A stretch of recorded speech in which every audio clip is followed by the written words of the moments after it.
I was a bit of a troublemaker when I was 17. I was about to be a senior in high school, and I didn't really have a sense of responsibility. In other words, I thought I was invincible. It was summertime in our small town in the middle of the country. There wasn't shit to do, so when I wasn't bussing tables at the local pancake house, I spent most of my time getting drunk and smoking weed with my friends. It was just my mom and little brother at home. Dad left when I was about 2. My mom worked the second shift at another restaurant in a different town, so she often got home late.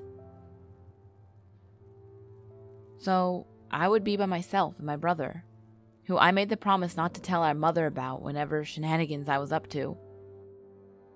Usually it was cracking some beers and smoking a joint in my upstairs bedroom with my closest buddies. Tim and John were my best friends since middle school, and all we really wanted to do was get high, laugh, and sleep in. See, when you live in a small town, there's not much to do. Kids our age would create things to do. I remember that year, no one would shut up about this tiny little cemetery that was supposedly haunted. It was about 20 miles north in the middle of nowhere. Apparently it had no name, but it sat on top of a hill. The rumor was when you walked through the cemetery, some sort of presence would come over you. We all thought it was bullshit since no one at our school that we knew of actually had the balls to go. Except us, of course. It was a Friday night and we were smoking a joint over some beers in my room, as usual. "Dude, we should go," Tim said. "Yeah, we can film it too. Imagine the look on everyone's faces at school when they find out we actually went," John chimed in. 20 minutes later, we were huddled in my car ready to have ourselves a little adventure. My friends were freaking each other out, but I honestly wasn't scared. I was just bored and, quite frankly, wanted to show everyone at my school what a brave guy I was. After some wrong turns, confused looks on dark back roads, and near run-ins with deer, my headlights lit up a small hill in the distance. Gravestones peppered the hills, and the place looked old. We parked at the bottom of the hill in the grass and began our hike uphill. It was overcast that night, with no moon. We couldn't see anything without the lights of our phones. Despite the fact that we were freaking ourselves out, clearly trespassing, and my fear eased up a bit as we crept through the weathered graves. Some were unmarked and some had dates all the way back to the 1600s and 1700s. It was actually quite fascinating, and I was starting to feel a little more safe. That all changed a few minutes later. We were goofing off, my friend filming us going around various gravestones when we heard it. It sounded like footsteps. "Was that you, Brandon?" Tim asked, his voice filled with fear. "No, shut up." I froze in place, panicked. We killed our flashlights and stood still. "It was something, an animal or something," John suggested. "Don't be such a pussy, let's go check it out." "Are you insane? I think we need to go," I started when John pulled me with him, closer to the source of the sound. It was then that we both hit something big as we walked. We pointed our flashlights on a giant gravestone in front of us. It was bigger than the rest, with a large engraving that read, "Jacob Flaherty, 1752 to 1770. Taken too soon by sickness." Why we didn't turn around right then and there is my biggest regret.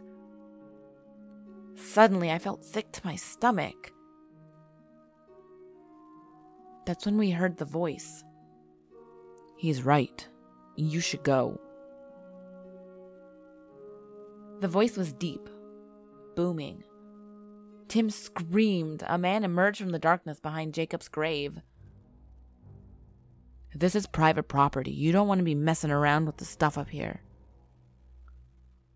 We're sorry.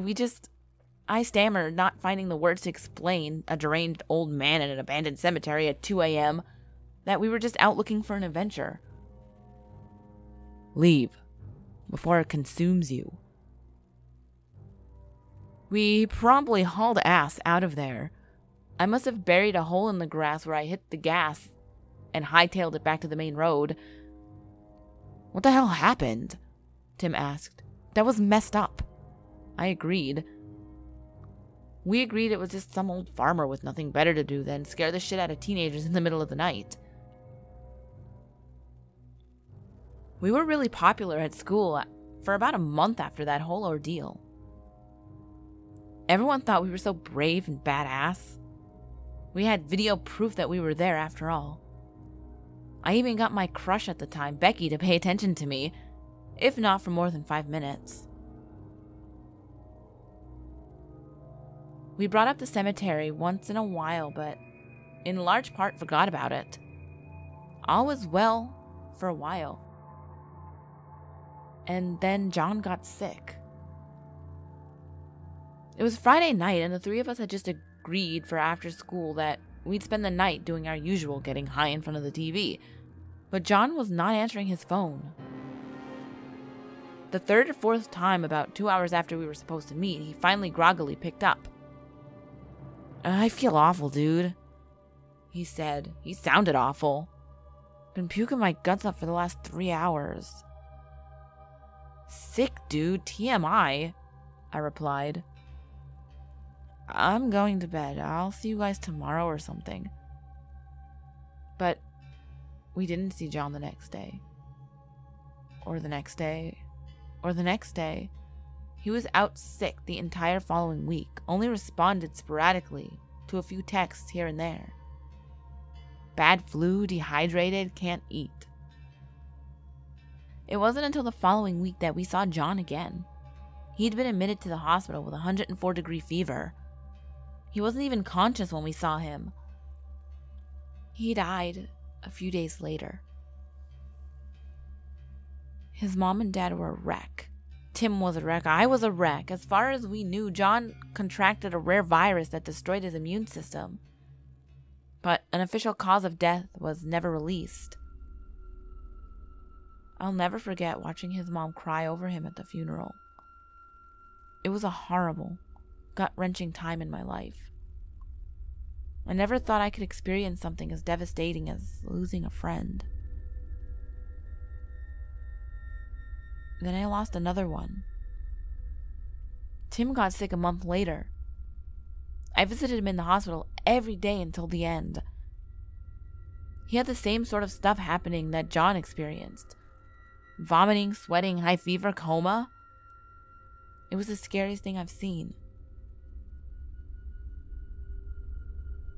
Tim didn't have much family, but I was there when he passed. The doctor ushered me into the hallway and let me know that he was gone. I fell to the ground. After a few moments, when I was able to stand up, the only thing I could mutter was, "Why?"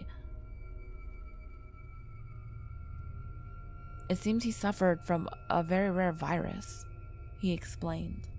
What kind of virus? We can't pinpoint where this particular strain came from, but it appears to be the same one that your other friend had. I swallowed as I tried to speak. We need to get this figured out so it doesn't spread further. Brendan, have you been experiencing any pain lately? No. Do you think I could get this? I said, tears still flowing down my face. We're gonna do the best that we can to make sure that that does not happen. And they did. I was given a lot of precautionary medication. I kept my distance from Tim's funeral. I was even allowed a private showing so I can say my goodbyes without the risk of getting other people sick. I felt fine, if not incredibly depressed, after losing 2 friends to the same strange virus. I never told anybody about the guy in the graveyard, telling myself that it was just some crazy old man. Things were fine for a long while, really, and until I went pale in the face and my mom found me slumped over the sink in the bathroom. I was the last to die. I sat in the darkness, now next to that giant gravestone. Jacob can finally rest in peace. I sit silently under the moonlight until I hear faint whispers in the distance. The small flashlights illuminate a different grave, this one reading my name.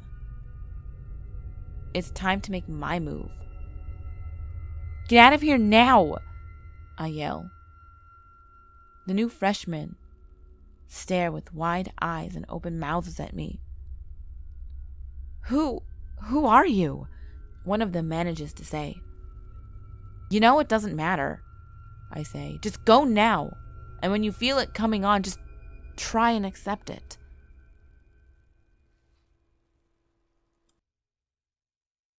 Ghouls, I hope you enjoyed this story. It's a little shorter than my past couple, Monday videos, but I needed a break. It was my kid's birthday.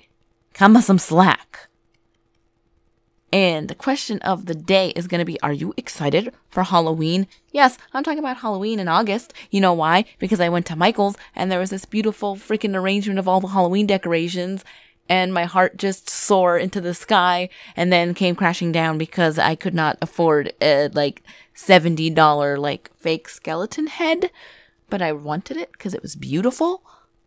Oh my gosh. You see, Halloween decorations are what I just decorate my house in. They're not like Halloween decorations. They're all year decorations. Well, let me know if you ghouls are getting pumped for Halloween already. And do your stores already have Halloween stuff in them too? Or is it just my stores? Let me know. But as always, ghouls, the last video will be on the top left. The next video will be on the bottom left. All my social medias are on the screen as well as in the description box below. And remember, there's always someone or something watching you.